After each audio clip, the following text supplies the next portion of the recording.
I spoke to a 28-year-old paralegal this week who was rejected after a vacation scheme and 2 interviews with Magic Circle law firms. Now, it's their 4th cycle and they're thinking of quitting entirely. Another is an international applicant from a London university. They've been applying since their first year of university, 4 years on, and they actually feel they've made less progress with law firms this year compared to last year. They're on a visa and they don't know if they have the energy to go through another round of vacation schemes. It takes the average person 3 years to get a job offer with a law firm. Now, that's a huge chunk of your life, and I know the worry for many of you is that it can take a lot longer. There's one candidate I know, now a lawyer at a big international firm, but it took him 10 years of applications. One of the reasons it takes so long is there's just non-obvious advice out there. So I wanted to record an honest video to tell you what you should know. First, don't stop the application process. The biggest lesson people learn after receiving a year of rejections is they need to start early. If I just take the average applicant, they'll be at university or working, and they'll take summer off, understandably, to go on holiday. September hits, that's when the application cycle opens for most law firms. And then they first realize, oh, actually, like, law firms have open days. I've been told I should go to those first. So they spend a good chunk of their first months applying and attending many open days. It takes around November to fully get into the swing of things. By this point, they're also balancing lots of other responsibilities. At last, it's December. They've really put in the hours before those deadlines in December, but suddenly they're juggling all of these tests and video interviews. They're being spread really thin, rushing off their applications, and then they don't send off as many applications as they've liked, and they're a lower quality as well. Now, let me give you another version. August hits, law firms start opening up their application. You've already prepared answers to the common questions. You've got your work experience ready, your why commercial law answer nailed. You've got your list of the 20 law firms you want to apply to, just kind of waiting for them to announce their deadlines for the year. But you know it's kind of going to be similar to last year. You haven't stopped learning commercial awareness, so there isn't that much you need to catch up on. It's been a big part of your daily process since the start of the year. You've been doing the weekly reps of just practicing video interviews because you know you struggle with that, and now you feel confident you can handle any question. Now, as I tell you this, I'm mindful that some of you might be thinking, oh, but shouldn't I get a break?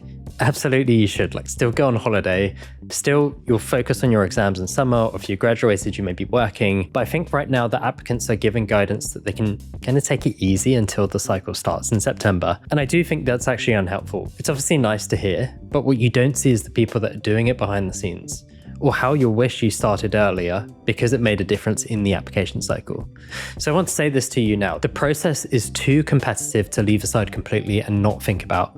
Start much earlier than you think. Take a break, yes, but do the daily practice so you are insanely prepared when it comes to September. Second, free your time. One of the biggest misconceptions in this space is that the solution to getting a training contract is I need more experiences. So students look to join like free societies or competitions so they have something on their CV. Career changers will self-fund the SQE, the process of going to law school, and law graduates apply to become paralegals. Now, I guarantee that the reason you aren't getting a training contract has actually nothing to do with having too few experiences. What's happening here is that people understandably want to do something with their time, right? Especially when they've been through a round of rejections. It's a lot more tangible to sign yourself up to something that takes up all of your time because it feels useful. I'd say, like, I'm not immune to this. When I wanted to learn how to code, my first reaction was, okay, I need to look for like a master's program in software engineering. When I wanted to learn finance, I literally applied to the LSE for a master's in finance, rather than just thinking, okay, what do I wish that I knew better myself? Now, in this day and age, I do think this is an outdated way of thinking that used to be true but isn't true anymore. We operate from this model of like what we know best, and it's much easier to solve a gap in our knowledge through credentialism, so like trying to do more exams or more courses. The same applies to graduates who become paralegals. But simply, you don't need a full-time paralegal job to better understand the inner workings of a law firm. If you really wanted to learn that, you could devote 40-hour weeks to learning about it, speaking to lawyers, attending events, and then stop when you feel you know what you needed to know.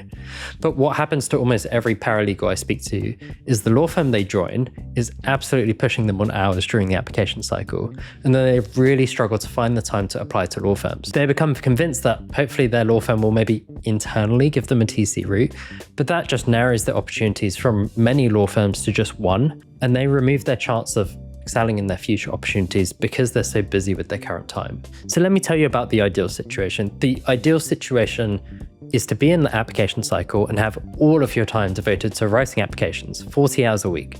Got time to go to events, research law firms, work on the tests, absolutely nail every application that you write and develop your commercial awareness. It's basically a full-time job. Now, that's not realistic for 99% of people, okay? You'll be at university or you'll need a job to fund yourself. But otherwise, try to free up as much time as you can during the application cycle to work on your applications. And if you're in a position to take like a more reasonable, low-capacity retail job, something that's less intensive than, say, being a paralegal or completing like a full-time course, I would do that instead. Finally, if you do have an intensive job, it is doable, but you have to be prepared to put in the work. There's a candidate I used to have weekly calls with who was applying for direct training contracts as a career changer. And I loved his model of, okay, he told all of his friends, I'm not going to do social events for this period, just as I'm head down working on my applications. There's another that used to work full-time as a paralegal at a very like elite law firm, and they would work on their applications between 6 p.m. and 11:30 p.m. And I thought she was remarkable for being able to do that so consistently, but it's because she knew exactly what she wanted, and maybe unsurprisingly, she got a winter vacation scheme. Third, I call the CEO. Now, some candidates I know have extremely good interpersonal skills. There's one in the last cycle who'd go to events and strike up genuine conversations with graduate recruitment. For 2 firms, the recruiter asked her to send an email when she applied so the recruiter would look out for her application. Another called graduate recruitment on the phone because they had quite an unusual situation in relation to their grades. It was for a smaller law firm, and the recruiter actively told them to send in their application. Now, it's useful to know this is not me, right? A good example is, say I'm trying to build relationships with law firms as I run TCLA. I'm not the kind of person that's going to go to events and conferences and try and network with people. That's not my strength. My model of standing out is like, I want to build an insanely good product and then I'll pitch it to law firms. I know I operate much better in that situation. So my point here is not that you should go out and start calling graduate recruitment. Actually, please don't. But what you should do is work on this application cycle based on your strengths. There's a candidate, Ayush, he contacted a trainee in their first year through LinkedIn, who then kindly offered to meet up for an hour-long coffee chat. That's a great example of proactivity. There's Adam, who is very interested in technology, wrote about a law firm's use of AI from our podcast, and then partners reached out after the post he wrote. Third example is Brian. He found there's this very large LinkedIn group of aspiring lawyers. A small group of them spun off to help each other in the law firm process, and now they meet 6 times a year across different UK cities. In today's world, you have that leverage. Law firm graduate recruiters are very online, also on socials. The digital world is very interconnected. And so it's really good to think about what are my strengths and how can I make use of that. Next, the quality of your work needs to be really high. I want to tell you this up front. You need a really high standard of writing. This gets tested at the application stage, in written exercises, and on vacation scheme tasks.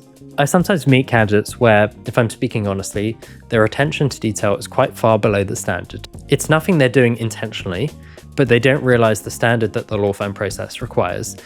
And I do honestly know they'll be rejected because law firms are just really, really strict about this. Now, I notice one of the causes of this sometimes is when people get used to writing in a fast text message style, they'll send emails or messages and they're not really fussed about grammatical mistakes. It's often just because they're optimizing for speed. It's funny how much writing to AI has actually made me like this these days.